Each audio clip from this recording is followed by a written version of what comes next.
This is the IBJ Podcast for the week of January 24th, 2022, brought to you by Taft.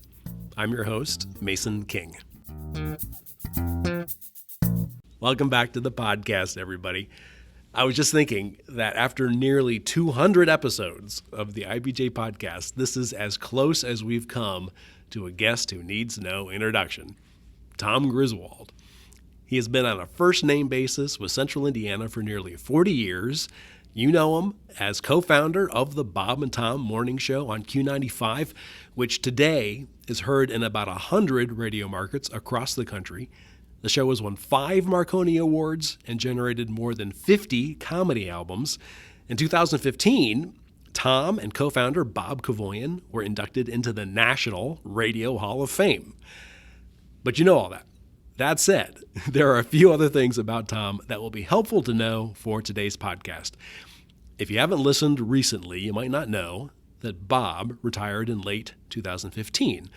But Tom, at the age of 68, continues to serve as the daily ringmaster of the show's growing ensemble of comedians, characters, and local broadcasters. And in fact, in 2020, his son, comedian Willie Griswold, joined the core cast. Now, in August of last year, Tom was off the radio for at least a couple of weeks for heart valve replacement surgery. I listened to the show every day on the way into work, and this got me thinking whether there is a succession plan for the show. And now is such a big enterprise with such a large on-air ensemble that it seems like it potentially could continue without both of its founders. Well, we got an interview on the books with Tom, and there isn't anybody better to do it, at least here at the IBJ, than our reporter Dave Lindquist, who has covered local music and broadcasting for more than 20 years. Dave joined Tom in the Bob and Tom studios last week.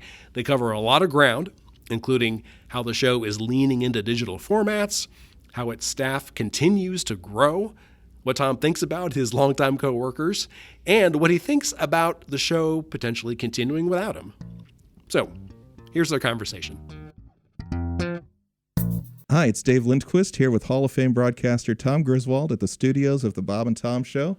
Tom, thanks for appearing on the IBJ Podcast, and thanks for hosting us at your radio home. Oh, you're very welcome, Dave. It's good to see you. Glad you're doing well. I'm a regular IBJ reader, digitally, I might add. Love to hear it. My IBJ password is, I shouldn't give that out. So in this room, through stay-at-home orders, quarantine, our prolonged pandemic, have you had people in these chairs basically throughout? Yes and no. What we did was, to describe this room, it's, probably 40 feet by 40 feet and kind of an octagon. But we do have ancillary rooms, if you will, through the glass. And we still to this day actually have certain people that are in those other rooms. But what we did was we kept this room down to usually about 4 people, sometimes 5. And if you do the math on this, they were all 6 feet apart. The first thing we did was we put special scrubbers in the HVAC system that feeds this room with ultraviolet light and some other stuff. So we were trying to keep the air as clean as we can. And in the course of this, we've done very well. We have only had one of our guys get COVID, and that was just a couple of months ago. And he wasn't one of the ones in here. He was one of the backstage players, and he thinks he got it from one of his kids or something. But we've been really lucky, and we have social distancing stuff. But we're able to stay in this studio, and everyone's tried to be really careful. And as you may have seen when you walk in, there's a place where you can take your temperature right away. Nice. And so far so good. Knock on wood. We've been really lucky. Well, I imagine that's a point of pride on one level. What kind of challenges have gone with producing the show this way? Well, it's interesting. One of the things that has happened, and it's happened sort of globally, is that we couldn't have any guests in the studio. So it was just sort of the core 4 or the core 5 in here. And then, as I mentioned earlier, people sort of scattered about in these other booths. But we started doing stuff on various versions of Skype and Zoom. and that sort of thing. So hence the giant screen in front of you right there. So we did an interview today with Dusty Slay, great comedian. He was in Nashville, Tennessee. And we've done interviews with people even overseas with the various Skype and Zoom software things that are out there.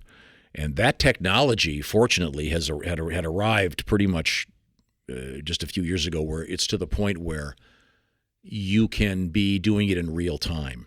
Yeah. As opposed to sometimes when you watch the national news or the international news, there'll be someone in some far-flung place and they'll hand it to him or her, and there's this lag time. That's kind of gone away. So on a good day, it's just like talking on a telephone. Nice. So that's kind of been a plus. We've been able to have lots of guests, including serious major guests, without having them to have to travel here. I agree. That has been a nice byproduct of one of the this. only, I might add. All right. And it's also not to say that health issues haven't affected the Bob and Tom Show. What was the story behind your heart valve replacement surgery in August?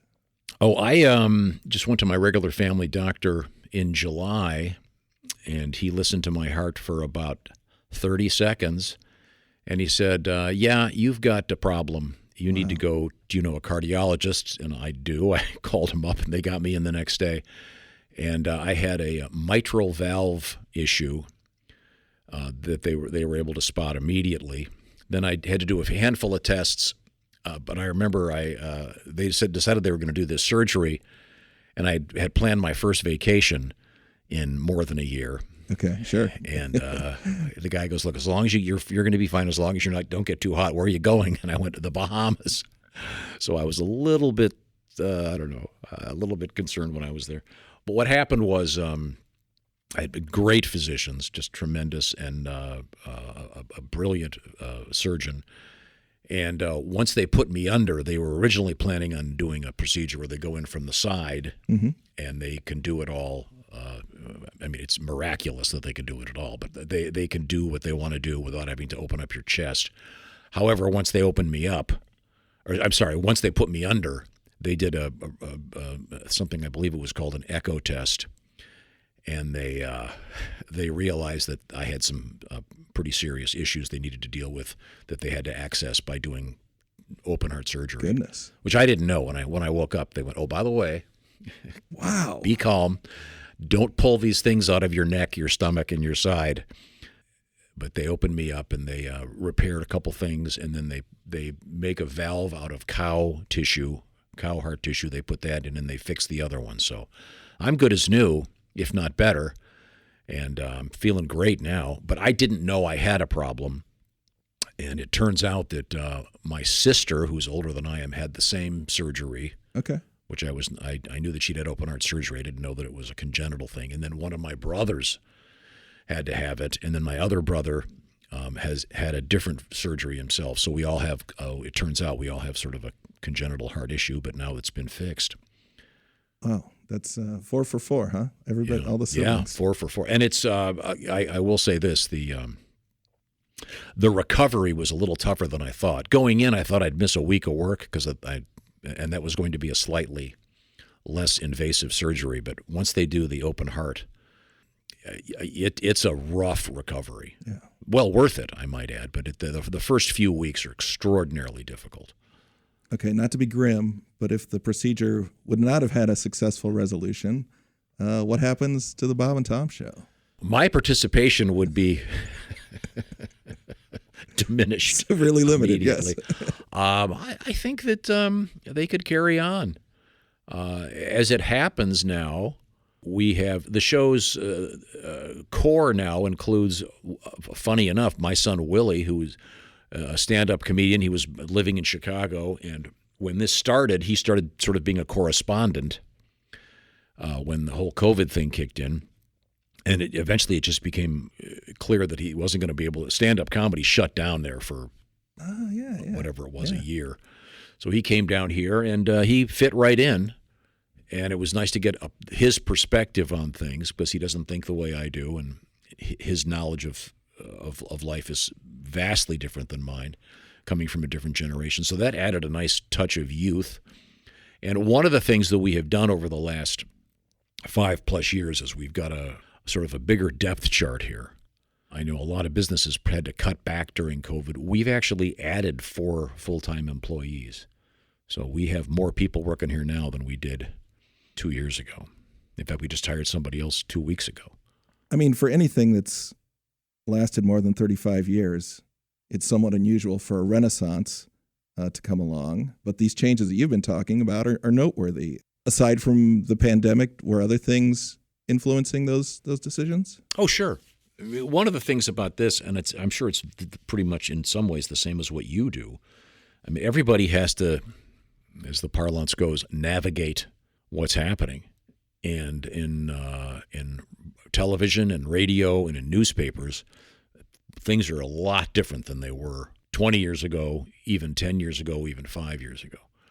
So we've been in the process of getting a lot of video content from this show, a lot of digital content. We're making arrangements now. We like I said, we just hired a new videographer 2 weeks ago. He's great. And we're going to be having a lot more of this available out there in the digital world. Part of it is people kind of want to do things on demand. We have an on-demand culture. The exception to this is, of course, the great television ratings of the NFL right now. Yep. Whatever it was, 40+ million people watched that Cowboy game the other day. At one point, they had 50 million. That's an anomaly in contemporary broadcasting. People want what they want when they want it, so people are watching their TV shows when they want them. And now with radio, obviously we have a lot of in-car listenership, and that tends to be as it's happening. But there's also a huge amount of listening after the fact, or we want to hear this when we want to hear it. There's also an enormous amount of people that listen to the radio that don't have a radio. Right. They have a smart device at their house. And we've looked at some research. The number of people under 30 who own an actual in-home radio is close to zero. But the penetration of the various smart devices, those are radios, which a lot of people discovered when they found themselves not getting in the car to commute. Oh, wait a minute, I can listen to the Bob and Tom show on this thing. Yeah. Hey, play it for me. So to get to your point, we were making a lot of changes prior to COVID. COVID sort of forced our hand on a couple of them. But we're always working on keeping an audience, getting an audience, and doing what we do. And it just like everything else, just changes. You mentioned the depth chart, but have you intentionally devised a succession plan for the show without you? No. That would be a little morbid, but probably I do have a really good will. I did that. I've got plenty of life insurance and a good will. We never really have sat down and said, hey, here's what we would do. We probably should do that. But I don't intend to retire anytime soon. I really enjoy doing it. And the show's doing really well. So, but it's probably not a bad idea to sit down and say, okay, if for some reason I was not able to do the show, be it death or deafness, which is approaching, or whatever, what would the plan be? That would be a smart thing to do. And I without getting too morbid, you may not be aware of this, but there's a show in Dallas, the Kid Craddock show. Kid Craddock's been deceased for a number of years. He was a friend of ours. We used to do stuff together, and a great broadcaster, but he died a few years ago, but they're still doing his show. So I guess it's possible. I remember when the rock band Fish took a hiatus a few years ago, and I interviewed their vocalist guitarist Trey Anastasio, and he kind of opened my eyes with the statement that, Fish is more than just the 4 musicians on stage. When deciding to disrupt a workflow, many other people are affected. I'm guessing that the Bob and Tom show is the same way with employees and affiliate stations, but from what you've told me here, smooth sailing ahead for the foreseeable future. Yeah. Oh, yeah. We just signed a new 3-year deal with our distributor and with our 2 major affiliate hunks that kicked in, what is today? Kicked in 3 weeks ago. So we've got 3 years minus 3 weeks to go before anything could happen. But I think, but to get to Trey Anastasio's point, when they take time off, they've got hundreds of sort of subcontractors that lug their stuff around and do their sound and their lights. we're sort of a tight-knit group of about 26 people I think we have here now. Most of them have been here for quite some time. Let's take a quick break so we can hear from our sponsor. This is the IBJ Podcast. Taft, today's modern law firm. With more than 625 attorneys across 11 offices, we provide solutions to the business issues facing middle market and emerging companies alike. We do this through a highly collaborative and inclusive team approach. Taft, the modern law firm. To learn more, visit taftlaw.com.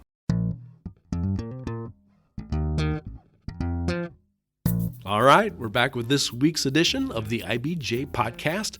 Let's return to Dave Lindquist's conversation with Tom Griswold of The Bob and Tom Show. When you re-up contracts with the syndication company and those radio companies, what is each side looking for when the decision is made to keep things going? They're looking at revenue numbers. For the most part, they want to make sure that they can keep making money. This is not my field of expertise, but we provide them a program that they're able to sell, and then they can keep their ratings up and keep their numbers up, including their financial numbers. They don't put us on because they think we're funny. Right. In 2018, the show was heard on 103 stations, according to some data I have here. Do you know what the number is now? I believe it's 105. But you're getting me. You'll have to ask our great manager, John Kessler. I know that we're going on in Wichita. I literally just read the promotional announcement half an hour ago, and it says, "Hello, Wichita. We are the Bob and Tom Morning Radio Show. We're back in the air in Wichita, 97.5 FM and 1240 AM KFH." The Shockers of Wichita State. Yeah. So it's, they come and they go, but well, to stay hovering above 100 stations for decades, what do you chalk that up to? Good luck, hard work, being in the right place at the right time, and as I said earlier, trying to navigate the changes and do what you have to do. And we're on different types of stations. Radio is in a sort of flux right now. AM radio is kind of wondering what it's going to do. Right now there's a lot of political talk. Fortunately, we don't have to do that because I'd be out. I can't stand that. But yeah, FM radio is in an interesting position right now. The numbers, I just looked at it the other day. Overall, FM radio listening is actually really doing really well right now. Once again, as you can imagine, when COVID first started and there were millions of fewer people commuting, I guess, obviously, if they're not in their car going to work, they're not going to be listening as much. Right. Those days, they're not completely gone, but FM radio is making a nice comeback. So that's a healthy situation for us anyway. The other things that we're doing, the on-demand stuff that we're doing with our show are also going to be very, very helpful. So you remain a believer in terrestrial radio? Yeah. For now, I do. There's something about hopping in your car and popping on something that's happening right now. And I don't have any numbers on how many people do that. But there's also something about hopping in your car and searching out a podcast. And we all do both. I certainly do both. I listen to live radio and I listen to podcasts and I listen to books. No longer on tape. I listen to digital books all the time. Yeah. But I think FM radio is doing okay right now. The money is still there. The audience is still there, and it's been growing in the last several months, especially. Well, let's step away from business for a moment and zero in on your on-air castmates. What's your favorite part about working with Chick McGee? There's a certain unpredictability, which is why he's so funny. You know that something's going to come out that's going to be funny eventually. But he is the only one out there that is Chick. And he thinks a certain way, and it results in a lot of really good comedy. He's always been very funny, and we have always had a really good kind of relationship that meshes, and there's a sort of on-air antagonism that's mostly fake. I've always found, and I've said this to everybody, that if you listen to a radio show and everyone's agreeing with each other, it's awful. It's always much better. If you're watching one of those NFL pre-games, it's always much better when one of the guys goes, "You're an idiot. Your team's going to lose. Here's why." So we sort of have that going. And whatever I say, he'll take the opposite approach if it's possible. Got it. Most of the time. And what's your favorite part of working with Kristi? Kristi is a really good sport, and she's been doing radio and television for a long time. But she still has a real fresh approach, still a certain innocence to her, and she's entered the boys' club. And if you listen over a long period of time, she always wins. That's the key. She's always kind of on the side of reason and rationality. And she's sort of throwing the pitches, and then we're kind of trying to get the jokes out about the news stuff. And she has an interesting personal life, which she shares various aspects of, and that's changed over the years. We all have, with regard to kids and relationships and husbands and wives, et cetera, et cetera. But she's got a great laugh, and she's really good at the news. And pays attention to what's going on, and then has to put up with us. Occasionally she gets frustrated, but for the most part, it's a good show. I heard something the other day that almost made me pull over to the side of the road. Ace Cosby is engaged to be married? That's correct. Yes, Ace is the only one. Let me think here for a second. Yeah, he's the only one in this building who, when I moved here in 1983, was already here. Wow. Ace has come and gone a time or two, but he is the veteran of this building. Jay Baker is also now, he's working at WNDE. Jay was here also, and Jay was and is a great broadcaster and a terrific guy. Was very helpful in the early days of our show, especially, and then for many years after that. But yeah, Ace is apparently settling down after all these years. I don't even know how old Ace is. I could put a number on it. I'm guessing 50-ish, maybe. Possibly, has to be. He would have been quite young in 1983. Yes, in 83, so that would be 39 years ago. So, 20, yeah, he's got to be up there. But he's getting married sometime soon. And recently, a behind-the-scenes name that's been in the show's history, I believe, is back. Marty Bender. What's his history with the show? And Marty Bender was the program director of Q95 for many years. He was also at Riff in Detroit and a number of other places, but and then he was most recently in Chicago. He was the program director of Q95, and then eventually I believe he was supervising the entire building, and then he was the program director of our show, and then I want to say I'm getting this wrong. Most recently, I'm sorry, he was the program director of our affiliate actually in Cincinnati, right? And prior to that, he was in Chicago. But Marty is back as a consultant to the Bob and Tom Show, and he has an office at we have another studio. Have you ever been over to the Shack, the recording studio? Yeah, he's got an office over there, and he's working with. He's going to be working a lot with our affiliates. So if you're running a radio station in Wichita, Marty's going to try to help you get listeners A and B, raise some funds with your advertising. And your promotions, et cetera, et cetera. That's a smart position to have. Have you had that in the past? Sort of, but not really. We've had a couple people that would occasionally call up and go, try this, try that. One of the things that we're able to do is, for example, here at Q95, they've been selling this show for years, and they know what kind of clients work. And you want to have an advertiser that's actually getting plenty of bang for their buck. So we know what works here, so we'll call them and say, hey, do you have this situation? Maybe you can get this, this person to advertise, or this company, or this car dealership, whatever. So we'll try to help them do that, so they continue to make money and want to keep us on the air. You've already given a little bit of the backstory about Willie coming on board. What's it like to work with him? It's fun, and there are. I'm learning a lot. He's my son. I have one of them. My son Sam is the head writer for the show, along with his wife. Willie just sort of, it kind of happened by accident, as I said. He just slipped in here, and the next thing you know, he was in here all the time. And it was, nothing but positive feedback from the audience. They just love him. And Willie's a very likable guy.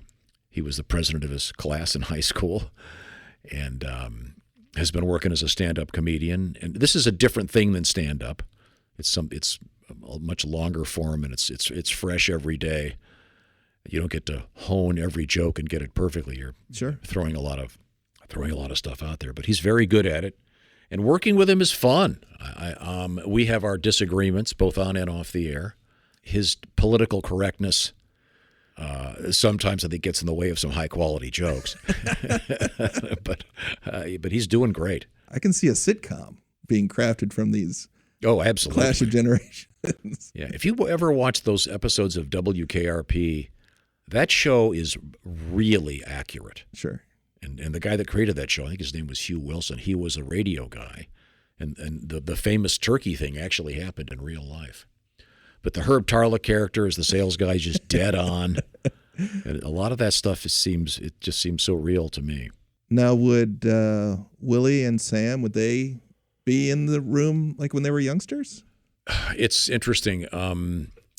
Those guys grew up in this building. They would come in. It depends on what time I would have to get here, because at one point, Indiana wasn't on daylight savings time. So we had to do the show from 5 to 9 and then replay the last hour. But at the time, I lived 1,000 yards from here. They would get up and come in with me every morning. And I think it's one of the reasons they became fairly good students, because they would do their homework. They'd have to sit in this building until about 7:30. So even if we went on at 6, they had an hour and a half.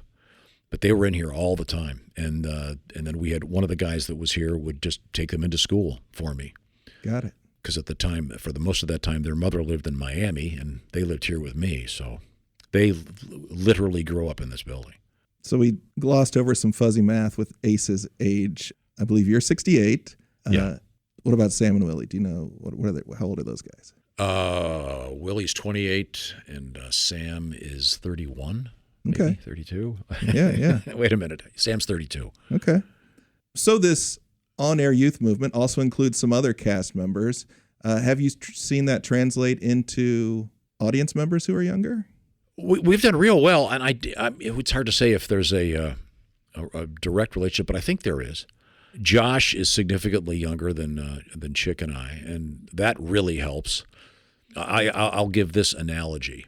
If you and one of your buddies go to a movie, and then the next day you go on the radio and try to talk about the movie, it's going to probably be boring because you've both seen it. But if you haven't seen the movie and he has, and you go into there and he starts going to work, he starts telling you about the movie on the air, it's a much more natural. So this gives us an opportunity to talk about aging rock bands, and I'll do things in quiz form. Mm-hmm. You know, do you know who Donald Fagen is? Do you know what a Steely Dan is? All this stuff. So it's a very natural conversational way to proceed. Yeah, that's like pockets of knowledge and contrasts of perspectives. Absolutely, and we have a gigantically random warehouse of knowledge. All right, I'm going to wade into this one, and you talked about Willie's political correctness. When people listen to the show, it's difficult to miss your personal affection for bedroom jokes, bodily fluids. Why does that still do it for you?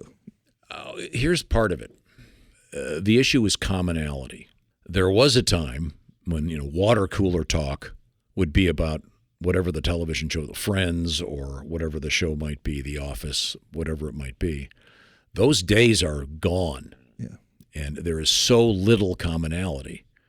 One of the few, if not the premier piece of commonality right now is the NFL. Yeah. You look at those numbers where they're getting 30, 40, 50 million people watching an NFL football game. That's amazing. But primetime TV shows don't get that anymore. So it's often hard to do a parody.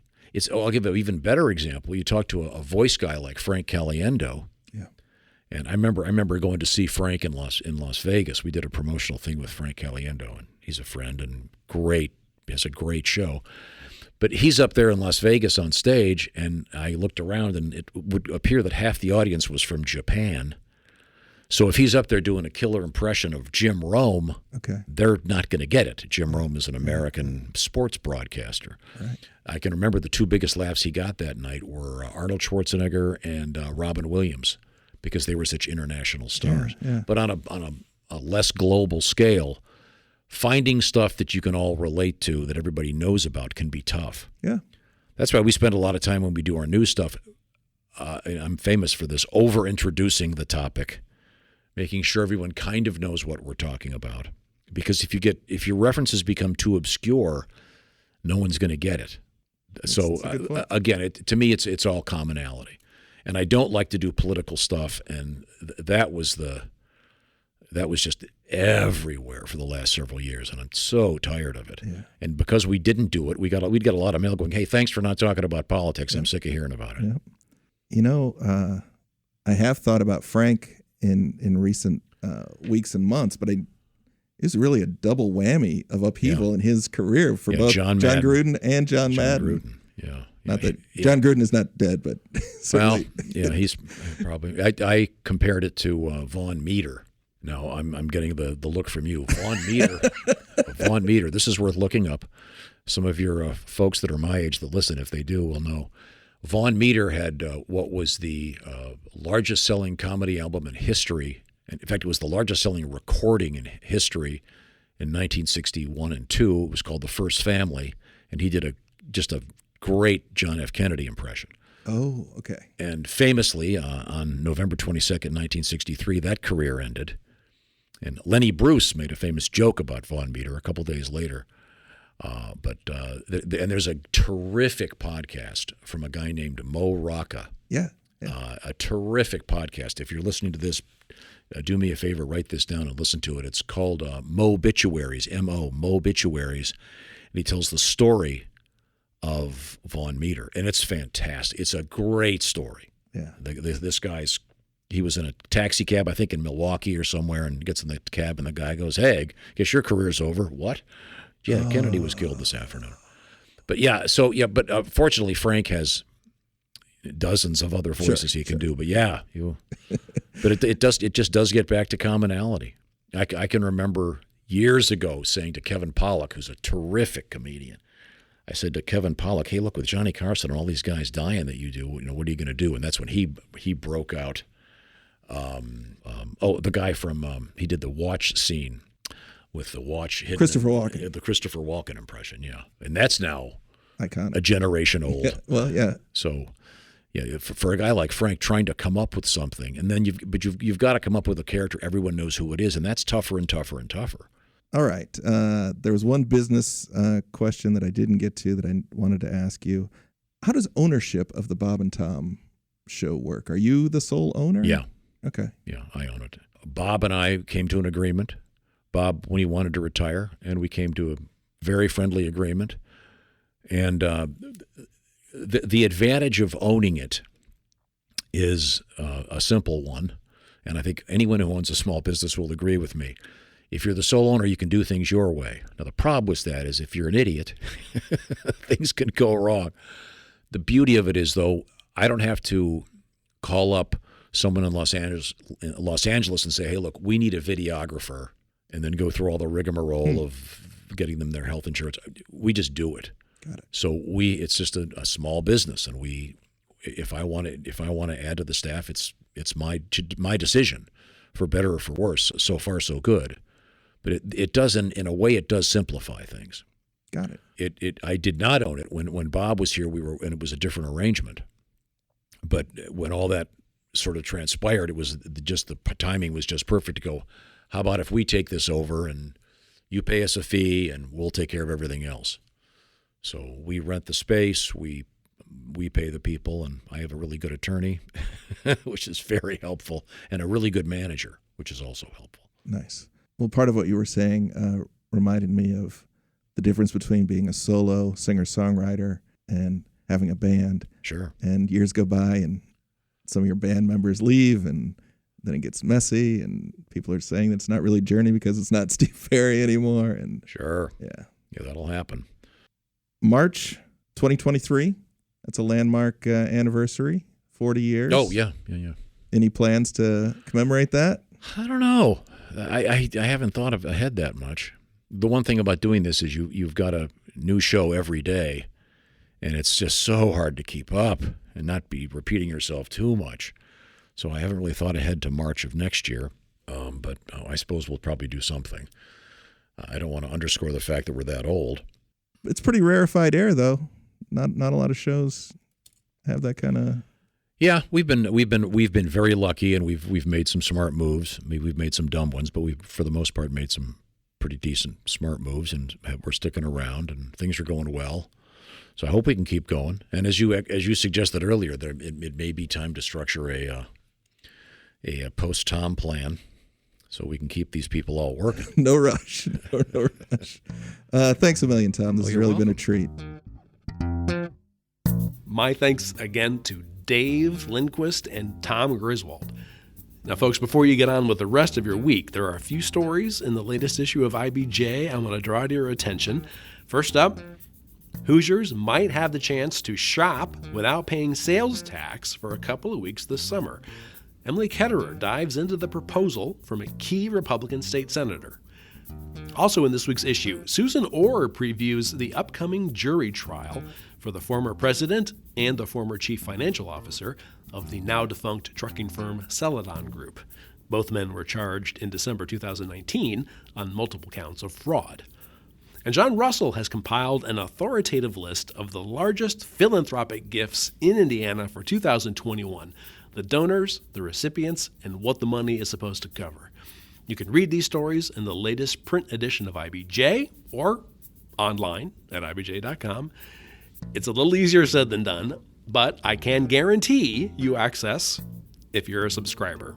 It works out to about $2 per week for all of the latest news about local business and politics, plus all of IBJ's data about the central Indiana economy and corporate community. It's seriously just a great deal. $2, please. Just go to IBJ.com and click on the subscribe button. And thanks again for making time this week for the IBJ Podcast, which is edited by Leslie Weidenbender. I'm Mason King. Hang in there, everybody. We'll be back again next week.